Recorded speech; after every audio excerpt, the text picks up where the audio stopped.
कपासीरा panchayat अंतराड़ी grammar बन्या आश्रयस्थली रे आज सकाळ 10टारे मॉकड्रिल कार्यक्रम अनुष्ठित हो जायछि।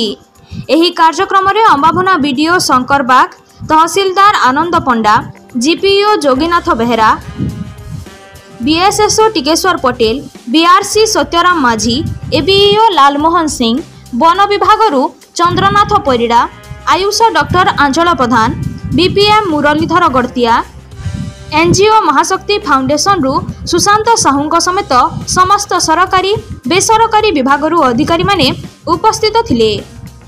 उपस्थित थिबा अधिकारी माने बन्या समय रे हेउथबा विभिन्न असुविधा उपरे आलोचना करिथिले। जनसाधारण को सचेतन किपरि करि हेबो ताहा उपरे मध्य विशेष करी आलोचना होइथिला।